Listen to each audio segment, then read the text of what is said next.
My fellow nerdikins, welcome back to another episode of That's So Nerdy. Today we have a deck profile for you for the Gogeta Xeno deck that won the... Oh, spoilers. Sorry, guys.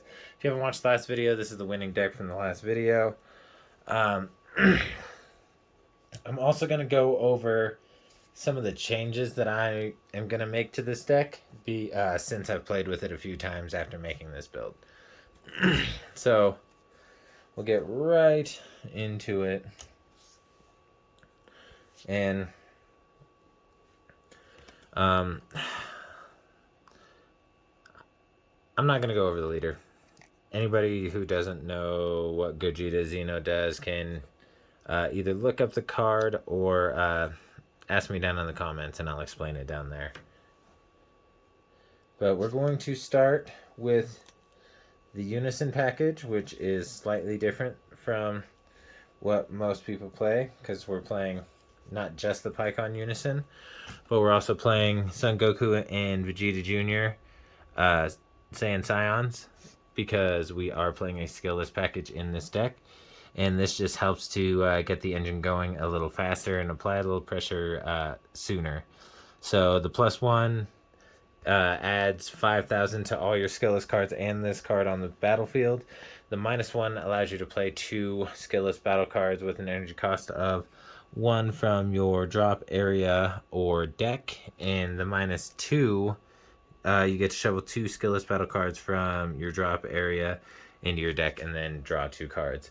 Honestly, that one never comes up. Mostly what you're using this for is the -1. You'll play it out for 1, minus the 1, get the skillless onto the board to really get things started. Sometimes you want him to stay out there, especially if you're seeing multiple copies of him, but most of the time seeing one copy to just get your skillless started and get things running in the engine is perfectly fine. And then we're running 4 of the skillless Vegeta, 4 of the skillless Goku, and then we're running 4 of the True Fighting Spirit. I'm going to be honest, that's one of the ones that I'm going to be taking out just because I never really felt like anytime that I wanted to play it that it was the best play to make. And honestly, if you feel that way for a card that only costs 1 energy, then you probably shouldn't be running it in your deck, in my opinion. Super combos, running 4 of the Vegeta super combo, of course. And then we'll get into 3 copies of Vegeta prepping for fusion. It's a 30k that you can Xeno evolve on top of a 1-drop Vegeta. And when it swings, you get to play, or not play, you get to grab a skill list from your deck and add it to your hand.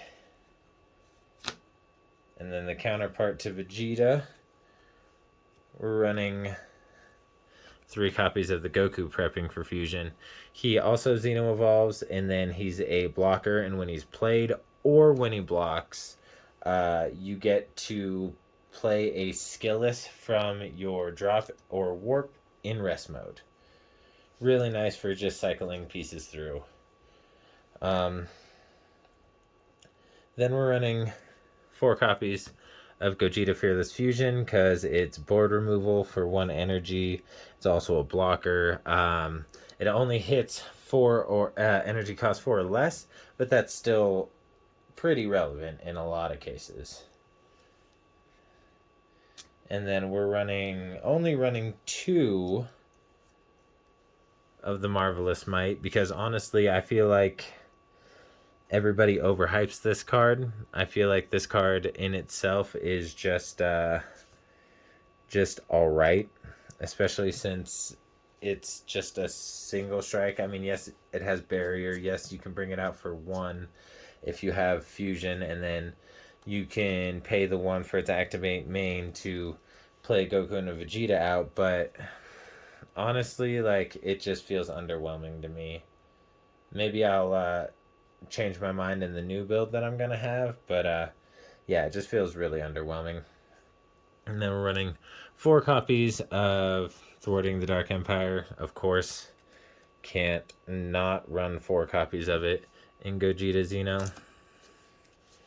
And then this is actually something I'm going to be changing as well. We're only running 1 copy of SS4 Gogeta Thwarting the Dark Empire currently. And that's just because I was trying to figure some things out about deck space and certain cards that I wanted to run. So now we're going to get into our extra card package. And we're running 4 copies of Ultimate Minus Energy Ball. It's Black's free counterattack, so you get to warp. You counter the attack. It doesn't negate the attack, but you get to send a 15k or less ignoring barrier to the warp, which really is rough on some decks like such as AOD, which kind of relies on that 1-drop Bobbity that has barrier to stay on the board to really make its engine like really kick. That really just kind of stops it right there, because you can just warp that Bobbity away and either combo out of the damage you're about to take, or take the damage if you want the resources. Next, we're running 4 copies of Power Burst, because since we're running so many 1-drops, it'll bring 1-drops back from the drop or warp, which will also help fetch fusion material for anything that I might need to fuse if I'm trying to remove some things from the board. Stuff like that. And then we're running 4 copies of Sword Dance of the Demon God. Just more ways to bring back the skill list. That way you can just keep the engine going if you need to. Because this deck doesn't really want to go long. It wants to go in hard, wants to go in fast, and it wants to leave devastation in its wake. So it is really nice to be able to just get the pieces that you need back whenever you need them. And then we're running 2 copies of Petrification, and it's just because it's one of the most busted counterattacks in the game since it stops pending autos. It's really, really strong. That's funny. I said we were going to go over the Unison package, and I only went over 1 Unison. I forgot. We're also running 3 copies of the PyCon Unison, because in this build you do kind of want to see the Saiyan Scions Unison first. That way you're guaranteed to get those pieces onto the board, and you're guaranteed to be able to start buffing it with PyCon. Because ideally, turn 1, you'd play out the Saiyan Scions, get the 2 skillless out there, go in for some pressure, play out the PyCon on turn 2, and then you can use the PyCons +1 to buff the skillless that are on the board, if they're still on the board. Usually they still are, but sometimes your opponent is able to remove them, but usually they'll stay on the board pretty easily. So I said I was also going to go over some changes. So what those changes would be is I would go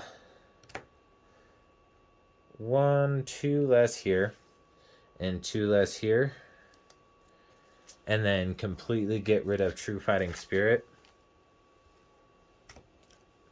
to throw in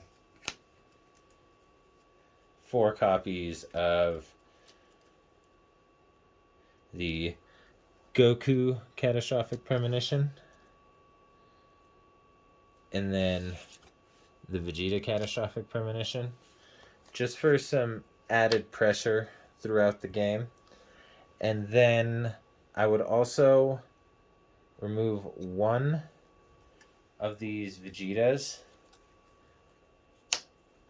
to add another of the SS4 Gogetas.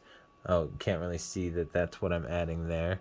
Let me go ahead and scoot this over. So I'm going to add 1 more there. And then the last thing that I would change is I would run 1 less of this Gogeta for a crack in space-time to add some Champa-like pressure when you need it, because it gives your leader plus 15k and double strike for 1 energy. So it's like a Champa plus, but only for Black Saiyan leaders. And luckily for us, Gogeta Xeno is a Black Saiyan leader. And I'm sure, as you've noticed, there isn't an SCR in this build, and that's because the only SCR that I have currently that works in black is, or at least in a black build like this even, would be the Sin Shenron, that also counts as a black card that taps down all your opponent's battle cards. And it never feels right to actually play it. It just kind of feels clunky every time you see it. So I just decided, until I get an actual viable SCR for this deck, I'm just not going to run one. And it's actually been really good, because good as far as like consistency goes, because I don't run into really any clunk. Everything that I see is something that makes my deck tick. And honestly, that's really nice. I don't have that in every deck that I build, but I try to strive for that, and it's something that's really good to strive for. But if you like what you saw, go ahead and smash that like button, leave a comment, and subscribe. Smash the or push the notification bell. That way you can be notified anytime I drop a new video. I will be doing more. I have a gameplay between Raditz and AOD coming up, as well as some more gameplay that I'm going to be filming and uploading to the channel, as well as deck profiles of the winning decks. Alright, well, thank you very much for your time. Y'all have a good night, and just stay nerdy.